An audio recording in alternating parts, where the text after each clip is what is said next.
Okay, next part about the compressor overhaul. I didn't film the whole part of removing it, but the factory compressor comes with this block attached up here with just these 4 hex head screws. They were pretty tight for me, but I got them off with the hex key and the ratchet on it.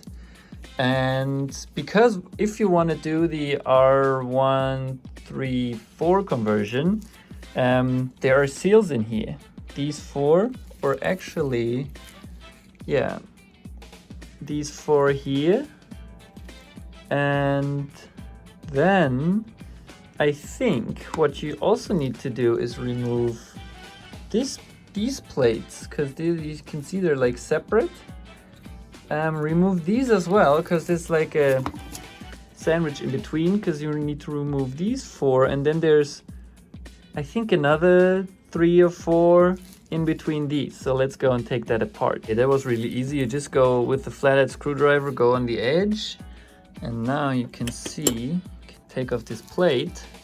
This reveals 3 more, 2 more round like these ones, and then 1 bigger one, which is obviously can be round as well, but you can push it in this shape then.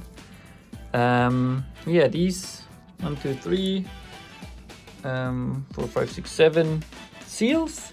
Replace them for R135 compatible gaskets or seals, and then you can put it all back together, clean it off a bit, and then you're good to go. And an additional tip in how to assemble these plates again. There's this big seal on the back of this plate, right? And normally it's like square, as you can see here. That's the factory square seal. But these kits that you can buy, at least mine, it just came with a round seal, which you then need to push into the groove. But sadly, the grooves are not tall enough that or deep enough that it stays in the groove really well. So I took a piece of tape and pushed the thing in the groove, and then I put a piece of tape over it and glued it, like taped it down so it would stay in the groove. Then I put the 2 pieces together, and then I used some WD-40, sprayed it in the holes and on the sides, and then I could just pull the tape out without moving the rubber seal, because the plates were pushed together tight enough, so the seal was too thick as to pull out of the groove. But the tape was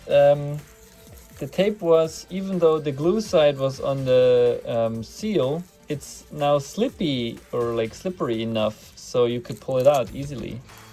So yeah, if you struggle with the same thing, try this trick. Okay guys, little update. As you can see, the bracket is in. This bracket here, freshly painted with the idler pulley on it, or like the tensioner pulley I would say, which can be tensioned by this bolt. It has 2 screws, this one, and then the 2 nuts from the motor mount here and there, both each of a washer. These one have like a crush washer on them, old crush washers, so I don't know if they crush much, but yeah, that's on, and that's where then here the compressor bolts to. I just quickly put that in, not much to film about that.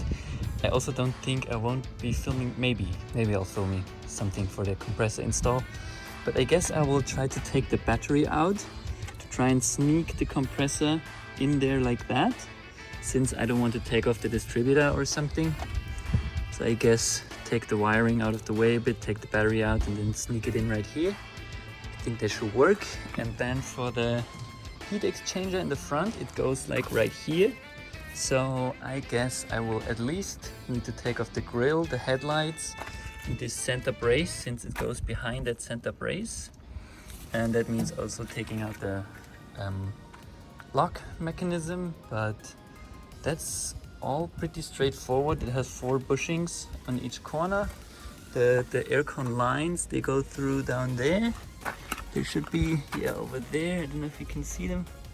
Maybe there's some holes in the firewall. Oh yeah, there you can see it. The lines go through these holes, and then they run up here into the compressor, and from the compressor into the lines which neatly come out there. I got the little water drain ran out there as well. Don't forget about that, because else your condenser will leak into your interior, and that's not good. So yeah, let's go ahead and continue. Luckily mine is just held in with the zip ties, so the removal is pretty easy, just like that. Then we're gonna get the headlights out as well. It's just these two, and then there's two nuts behind here, so you need to take out the corner light as well, and take out the plug. And then for this, it's also one bolt down there, one bolt up here. Normally, as you can see, I guess on some other cars, there should have been something here. My car doesn't have anything here, so I don't know if there's some other kind of bracket that goes up here.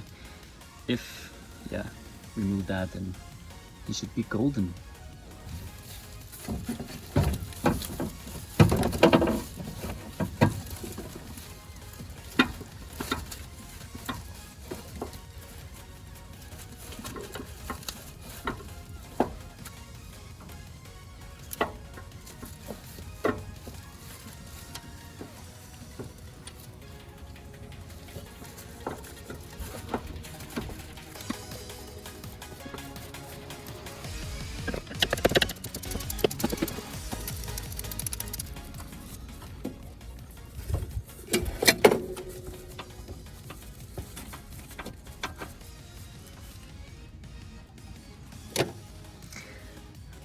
Okay, note, put these bolts in before you put the air compressor on, since some of them, at least one of them, like this front one, won't fit otherwise, because there's the front member in the way. So let's unbolt this again and put the last bolt in. Let's go.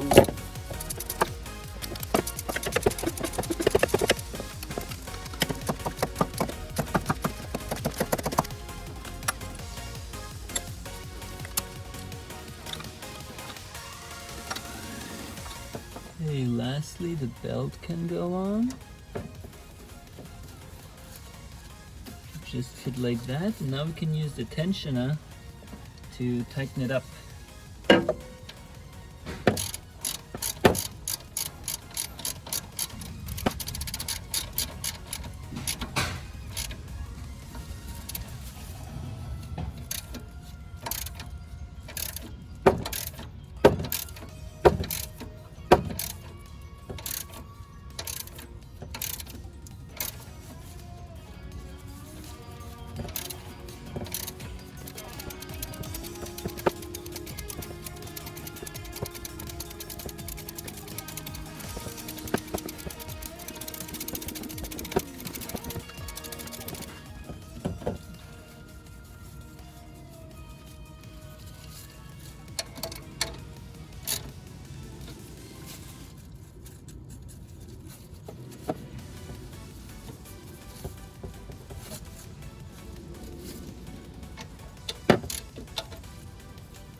Yeah, and that's belt and compressor all installed.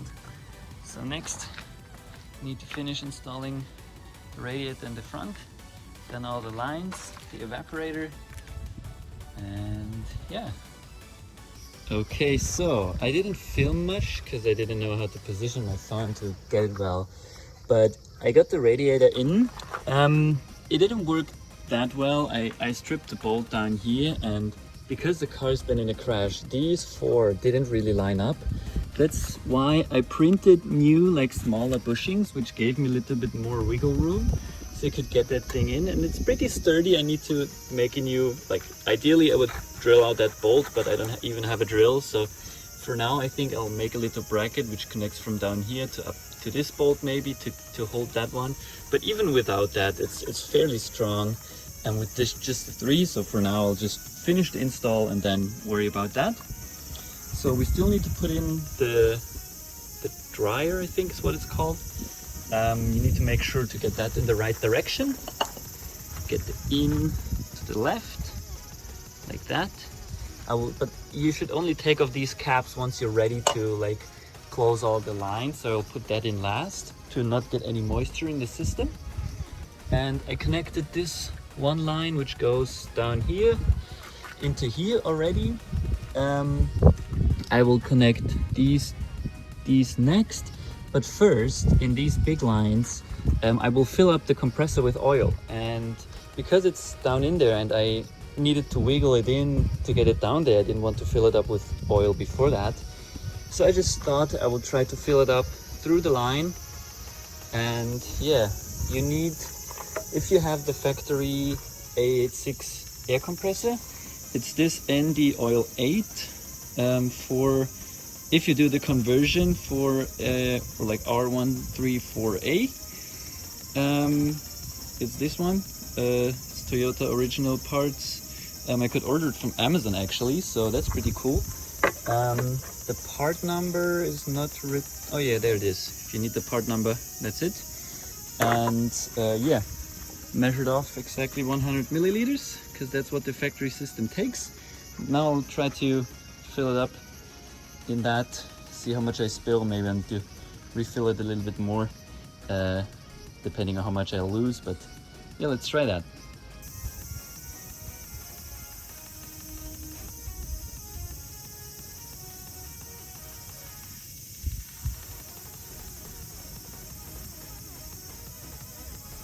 Yeah, as you can see, don't pour it too fast or it'll bubble up.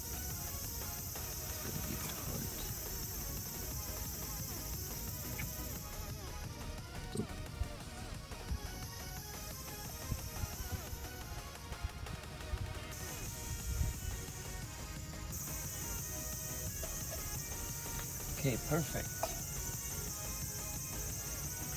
Wipe it off a bit. And let's try, see, maybe this will bubble up. Let's try to turn the compressor a bit so we can yeah, get it through the hole. You can hear it bubbling. Try to get it through the whole compressor. Normally if you refill a new compressor, you want to turn it like at least 10 times. I guess we'll try to get to a similar number just to be safe and got it nice and lubricated. There will be like a little bit of rest oil in there since I couldn't clean it from the inside really, but I tried to drain this as much as I could, and I refilled it with a new oil, so it should be fine. Okay, and with that done, we can connect all the lines, and as you can see here, also convert the old R12 fittings to R135, and you can get these adapter fittings everywhere. See, there's a green low and then there's a red high. This on the compressor, as you can see, this is connected directly to here, which goes here, so this is where the low goes. Yeah, you need 2 of them, since you need to remove these valve stems. I think I talked about that as well. You need to remove these valve stems because these have new valve stems in them. So you need to remove the old ones and put these ones on. So you also need to change this one since it still has the old R12 valve stem in it. So you want to change that, even though you're not, like, you don't need to use it. You can use these 2 connectors to fill it, but you still want to change that to get all the right seals in the places where they should be. And then, as you can see here, you also need to make sure to change all the seals if you want to do the R135 conversion.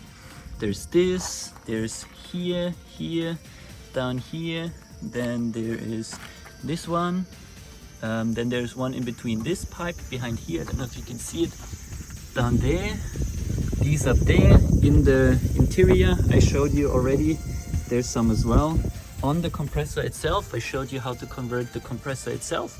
And if you got all those changed over, I can recommend these kind of kits. They're super cheap on Amazon, I think like 10 bucks or something. And yeah, they're gonna give you all the sizes. I think mainly was these two, I think. What's that, 11 by 2? But I'm not gonna give much credit on these. So, but if you have a kit like that, you can just try it out yourself and see which ones fit. And yeah, let's continue putting it together. To convert this fitting, it's really easy. Just unscrew the cap. Use your extractor tool in the right size. In this case, it's a big and small, and the small side works.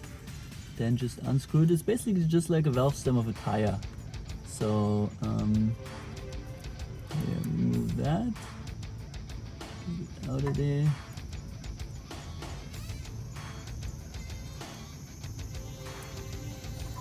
Fiddly.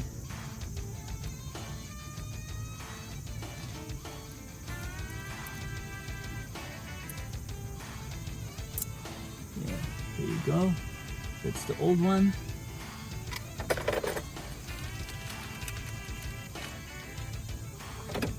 I always like to clean off the threads a bit, so then the new one goes in smoothly.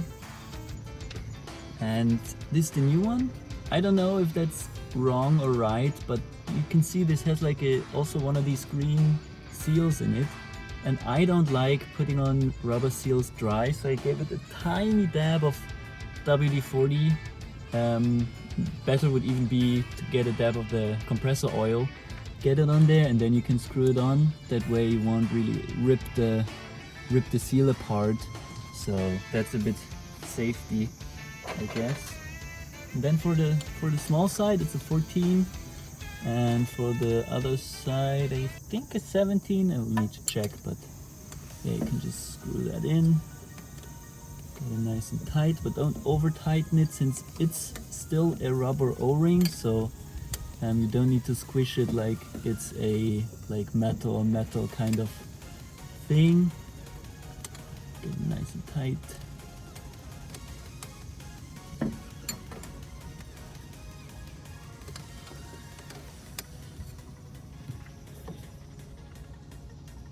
Okay, that's on.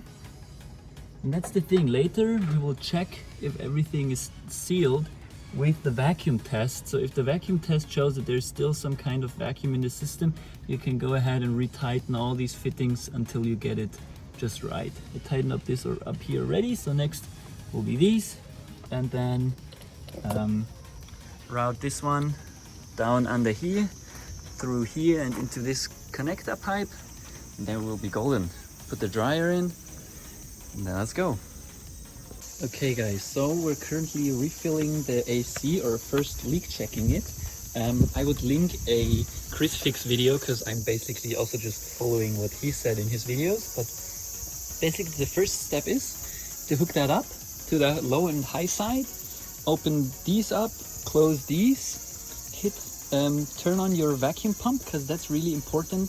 To firstly leak check. As you can see, I turn on the pump and it's now minus 30 millimeter or inches, I don't know the English word for that, or minus 1 bar, and same on that one. And you should now wait for an hour roughly to see if that changes, because the vacuum should stay inside when you close these valves and turn off the pump. And after that, you let it run for another 45 minutes to get all the moisture out of the system. And then you can start refilling, which is then just basically taking this line off, putting it on your cans with this adapter. And yeah, then you can refill it. If you need, for example, I need to put in 650 grams. That's the stock amount if you convert to R134. So you need to put in 3 cans of 200 grams plus 1/4 of a can. So you're gonna put that on a scale and slowly open the valve to just let 50 grams in, and then you should be golden with filling the exact amount. But we're gonna wait for now, but it looks good. It's not losing any pressure. That's what I was really concerned about. It for now it looks really good. Okay, as you can see, about an hour later, the gauges are still the same place where they've been before, so that means our whole system doesn't have any leaks. So we can turn the pump back on and let it pump out all the moisture and everything for another 45 minutes. And then we're ready to recharge.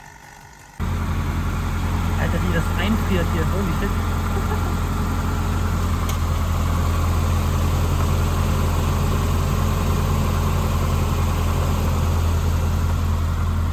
It's the third can, right? Yep. Nice. Then for the fourth, we need to use the scale to get a little bit more in there. Okay. Okay guys, update. Aircon is all installed and it's working perfectly. As you can see, we got the compressor down there with the adapter fitting there, low side fitting there, all the connections to the inside. I didn't have these rubber grommets, so I just taped around them a bit, also around the drain. Drain seems, look, you can even see the water dripping out. So I had the AC running on my way home. I wrapped this line down there with some heat reflective tape. These ones I kept the factory heat shielding. And yeah, this one's attached there. I think I might have attached it a bit differently, and the heat exchanger in the front is currently only held in by 3 bolts. One up here, one down there, and one up here, because the one down there I stripped, but as you can see, it isn't moving anywhere, and it works pretty good. Like I can't complain, or I can complain a little bit. Aircon works. I didn't fill it up all the way. I think I still have like let's say I think I now filled it up with like 580 grams roughly of R134. So I need to fill up another like 70 grams to get to 650, but I ran out of time that day that I did it, and it's still cold and working well. The only thing is when you're in a like stop and go traffic, because it has no fan, like I guess that's the factory setup. It doesn't have a fan, and from the wiring diagrams I also couldn't find any plug where a fan could plug in. So I guess that's the way it is, but I'm planning on definitely putting like a little electric fan down here. Just like a push fan that pushes some air through there, because yeah, it really only works well if you're really running, like moving. So I guess that's something to be improved, and then I can fill it up all the way. But yeah, everything is in. Also the idle up control valve seems to be working, because I printed this intake adapter myself. It just has one port for this idle up controller. I'm not sure which one this is for, but yeah, this has one port, but I didn't print another port, so I couldn't connect the idle up control valve for the AC. But shout out to Max Toge, he like installed a oil catch can into his car, and this oil catch can came with this little filter, which he didn't end up using. So I just hooked it up to a line and got my own little air filter for the idle up control.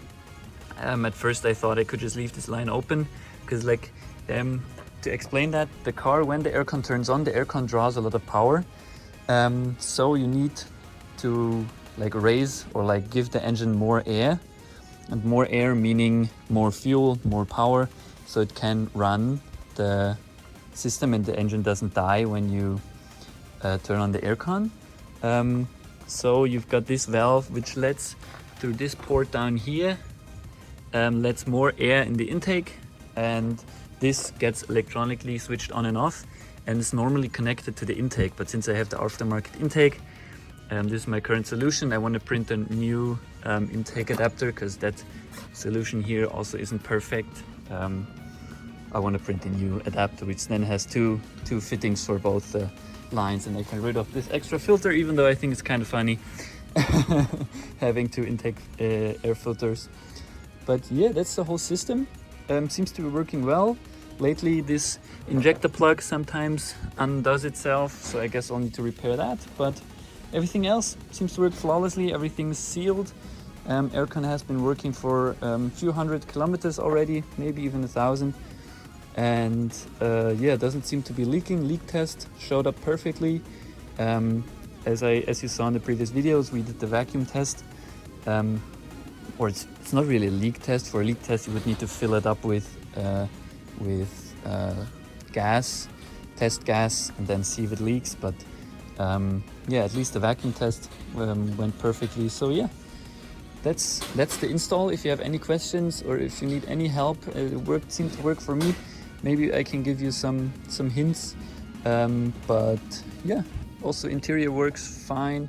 Everything's together as I showed you in the video. I just taped up the canal from blower motor to aircon unit and put some of the heat reflective tape on it, because yeah, I didn't have I think it's like a rubber connector there, I guess. Didn't have that, still works fine. The fan isn't as powerful as I thought it would be, but yeah, better a little bit of aircon than no aircon. So with that, I would say thanks for watching and see you in the next AE86 fix, I would say. Bye bye.